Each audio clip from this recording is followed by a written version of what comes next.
Bonjour les humains, 31 janvier 2025, dans la playlist Le Talmud, épisode numéro 14.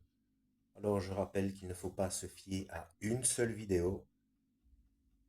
Déjà pour savoir de quoi il s'agit, je mettrai cette vidéo dans la playlist Le Talmud, dans la playlist correspondante, playlist que je mettrai en description de cette vidéo. J'ai donc des playlists de tout un tas de sujets différents, géopolitique, sciences, religion, etc., etc., et qui ont toute corrélation entre elles, vu ce qui est en train de se passer en ce moment. C'est-à-dire, si vous ne le faites pas encore, sachez que un peu partout dans le monde, des gens commencent à payer avec la main, donc pas avec des espèces, pas avec la carte bancaire, pas avec le téléphone, pas avec la montre, avec la main. Et ce système-là se trouve non seulement dans la Bible, c'est-à-dire le Tanakh, mais enfin, c'est-à-dire pas dans le Tanakh, puisque ce n'est que l'Ancien Testament. Il se trouve dans la Bible chrétienne, dans le dernier livre, dans l'Apocalypse de Jean, ou Découvrement, ou Révélation, selon la traduction que vous avez. Donc c'est uniquement là-dedans que c'est indiqué, avec le code correspondant. C'est du langage binaire informatique, inventé par Georges Laurer en 1973. Donc vous pouvez avoir n'importe quelle conviction religieuse ou non religieuse.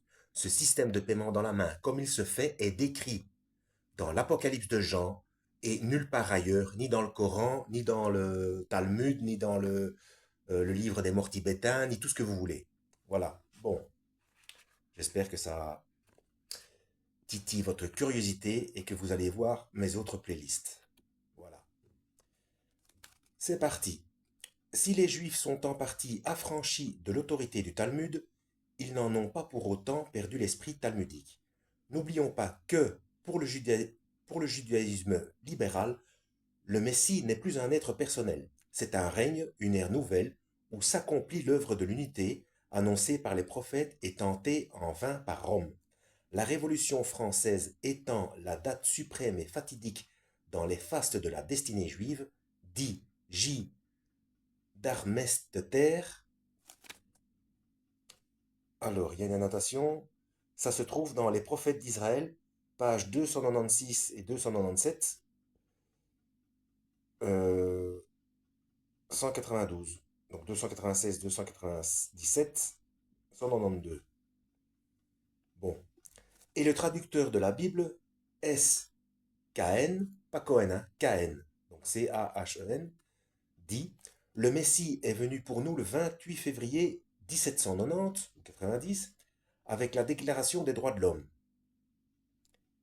Ça, c'est dans les archives israélites, édition Paris de 1847, à la page 801, pour ceux que ça intéresse. La conception scientifique du monde s'est substituée à la conception mythique. Plus de surnaturel, plus de miracles, plus de pratiques obligatoires. Ni immortalité de l'âme, ni perspective de la vie future. C'est embêtant parce que donc, il n'y a plus de pharisiens, il n'y a plus que des sadducéens alors. Bon, pour ceux qui ne savent pas ce que c'est, c'était les docteurs de la loi qui étaient le plus représentés du temps d'Yeshua, du temps du Christ. Donc les pharisiens croyaient à la résurrection et à la vie après la mort, et les sadducéens pas du tout, quoi. Donc apparemment, les talmudiques ne croiraient pas, enfin je ne veux pas m'avancer, hein, mais d'après ce que je lis là, ils ne croiraient pas à la vie après la mort et la résurrection. Voilà. Ni immortalité de l'âme, ni perspective de la vie future. Bizarre. S'il n'y a pas de vie future, d'immortalité de l'âme, à quoi bon? Bref, ça c'est tout à fait personnel, hein. On continue. Derrière toutes ces suppressions et toutes ces ruines, subsistent les deux grands dogmes qui, depuis les prophètes, font le judaïsme tout entier: unité divine et messianisme, c'est-à-dire unité de loi dans le monde et triomphe terrestre de la justice dans l'humanité. Ce sont les deux dogmes qui, à l'heure présente, éclairent l'humanité en marche dans l'ordre de la science et dans l'ordre social, et qui s'appellent dans la langue moderne l'un unité des forces, l'autre croyance au progrès. Et ça, c'est dans un ouvrage de J. d'Armesteter, Les prophètes d'Israël, pages 194 et 195, donc 194, 195, pour ceux que ça intéresse. Donc pour eux, comme le Messie est venu, pour eux, le Messie est venu le 28 février 1790, avec la Déclaration des droits de l'homme, donc oui, il s'agit bien de l'usurpation d'identité. Vous voyez, il y a l'inversion, il y a l'inversion siècle des Lumières, etc. Bref, la préparation à leur machia à eux, donc au judaïque, qui est en réalité l'antichrist, hein. Alors qu'on peut déjà le comprendre dans le Tanakh, c'est-à-dire dans l'Ancien Testament. Il suffit de s'intéresser correctement à Daniel, hein. Bon, bref. Le savant et célèbre bénédictin Dom Bessé notait que l'évolution de l'idée messianique, telle que nous l'avons observée chez les Juifs, et la transformation de l'idée religieuse qui caractérise les récentes religions laïques se sont produites dans le même sens. L'une et l'autre se sont, en dernière analyse, fixées sur un même idéal, simple et facile à comprendre. On peut l'expliquer en quelques mots, une religion humanitaire qui débarrasserait l'homme du Dieu personnel et qui, après avoir sapé par la base toutes les grandes institutions chrétiennes, concentre sur l'homme et les progrès dont il est susceptible toutes les espérances du messianisme. Encore une référence, ça se trouve dans Les religions laïques, édition Paris, 1913, page 106. Y a-t-il là, surtout parallélisme, où cette libre pensée religieuse est-elle un apport juif, entre guillemets, ou bien le néo-judaïsme a-t-il emprunté à la philosophie du XVIIIe siècle et aux théoriciens de la Révolution française ses conceptions essentielles? On pourrait disserter là-dessus. À coup sûr, le néo-judaïsme n'est pas étranger à ce, entre guillemets, romantisme religieux, plein de périls pour l'idée chrétienne. Et non moins sûrement, quels que soient les torts des baptisés, trop souvent les écrivains d'origine juive ont été les propagandistes d'avant-garde des doctrines irreligieuses, immorales et antisociales.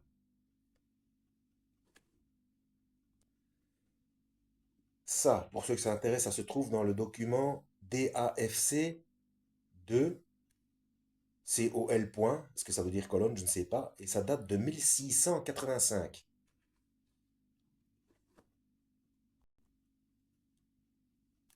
Au milieu du XIXe siècle, Monseigneur Freppel prédisait: quel que soit l'avenir réservé par la Providence au reste d'Israël, il est impossible que les superstitions rabbiniques ne touchent pas à leur fin, du moins dans la partie éclairée de ce peuple. La prédiction s'est réalisée, mais malheureusement la superstition religieuse s'est faite superstition rationaliste et a engendré un monstre tout aussi dangereux, le sionisme. Alors attention aux termes, hein. Bon, déjà, je rappelle que ma chaîne n'est pas une chaîne antisémite. Allez voir mes autres playlists. Il faut bien faire attention aux termes. Je répète, allez voir ma playlist euh,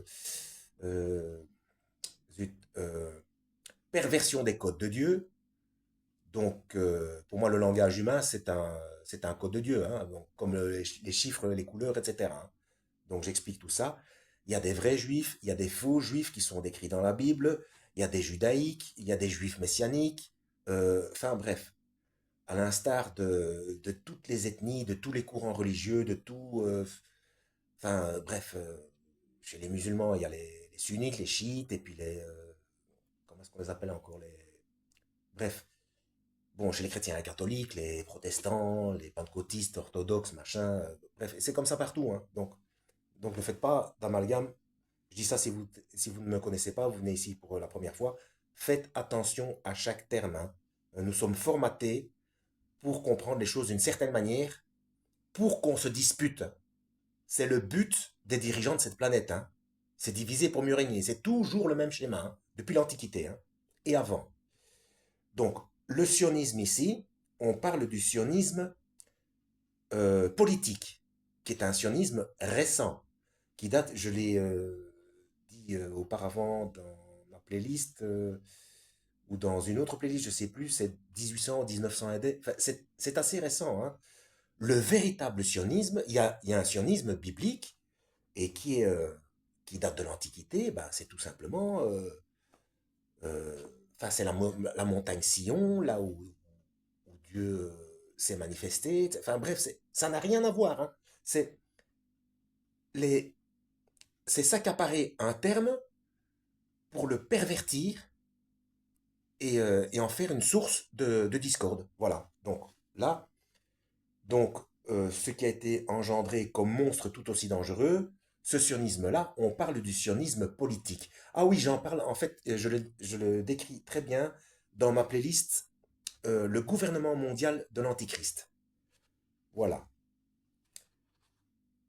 Ouvrage écrit par le journaliste Serge Monast, décédé 2 ans après la publication de son livre, à 51 ans, ainsi un de ses collaborateurs décédé à la même période.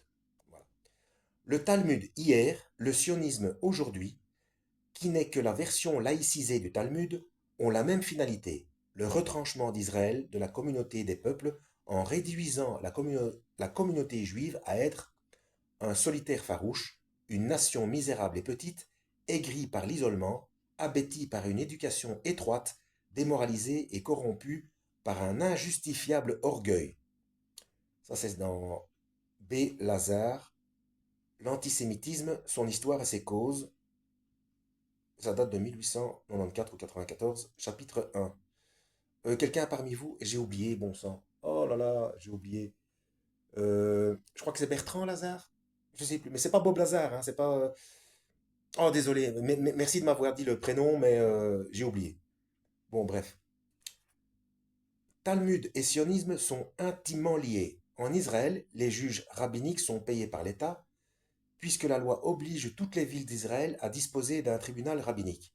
Ces rabbins sont donc des fonctionnaires de l'entité sioniste. Le Messie des rationalistes juifs n'est pas le fils de David prédit par les prophètes, mais une espèce de rêve humanitaire, le signal d'une ère d'émancipation pour la pensée, ou bien le dieu Mammon, le bien-être, le progrès matériel. Ah ben oui, le dieu Mammon, le dieu de l'argent, hein. On a été averti par Yeshua, par le Christ. Bref.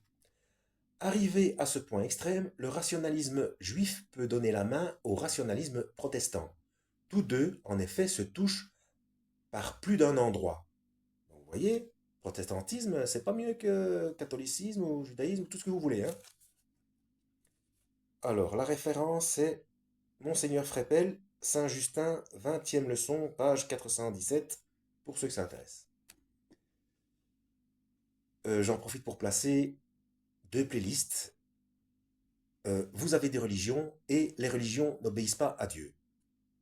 Donc ça peut paraître paradoxal, mais si vous venez sur ma chaîne pour la première fois, sachez que si vous voulez vous rapprocher de Dieu, il faut fuir les religions et tout apprendre est son contraire.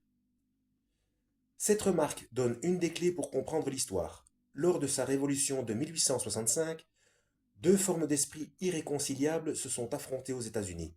L'esprit nordiste, une vision banquière et industrielle contre l'esprit sudiste, une vision laborieuse et agricole. Ça, c'est... Ah, il y en a... D'accord, il y a une explication. 75% ou 75% des plantations du Sud ne possédaient pas d'esclaves. Ah bon? Lors de cette guerre de sécession, le Sud ne s'est donc pas battu comme un seul homme contre le Nord pour ou contre l'esclavage. Certes, au Nord, ce prétexte idéologique était mis en avant par la propagande, mais en réalité, on se battait pour bien d'autres choses. Hmm. Manipulation des masses comme d'habitude. L'oligarchie maçonnique nordiste est sortie victorieuse de cette guerre. Depuis, elle domine par la presse et les partis la masse abétie des consommateurs déracinés et a développé, selon sa logique mammonique, donc du dieu Mammon, le dieu de l'argent, un projet impérialiste qui a pour effet collatéral la destruction des vraies valeurs du monde. Au nom de la démocratie et des droits de l'homme, et avec quelques milliers de bombes sur la terre quand cela ne suffit pas, elle étend sa domination économique et sa religion rationaliste, matérialiste, mondialiste, libertaire, consumériste, déracinant et détruisant au passage tout ce qui gêne sa domination. Or, c'est à la même époque que l'importante communauté juive émigrée de Russie a constitué la première et la plus puissante mafia du pays. Le mélange sera détonnant. surtout quand on y ajoute l'esprit du Talmud affirmant que nos docteurs ont dit la vérité en permettant à un Israélite d'exercer l'usure à l'égard d'un goy chrétien. Ça se trouve dans Tract Baba Metzia 1c. Je ne connais pas ce document. C'est pourquoi le milliardaire Edgar Bronfman, président du Congrès juif mondial, estimait que la plus grande invention de l'humanité était le prêt à intérêt. Ça se trouve dans Haaretz, donc H2ARETZ, du 20 novembre 1998 ou 1998. Les Juifs fraîchement installés considérèrent donc l'Amérique comme une nouvelle terre promise. Quand Abraham Lincoln eut besoin d'or pour acheter des armes et des munitions pour faire sa guerre, faut que je tourne la page, pour faire sa guerre d'union, entre guillemets, les banquiers internationaux acceptèrent de lui prêter cet or à la seule condition qu'il abrogerait et annulerait l'article 1, section 8, clause 5 de la Constitution qui stipule que le Congrès a le droit de battre monnaie et de réguler la valeur de l'argent. Elle est forte celle-là. Bon, oula, plus d'un quart d'heure. On va s'arrêter là. Comme d'habitude, suite au prochain épisode, lisez la Bible et que Dieu vous guide.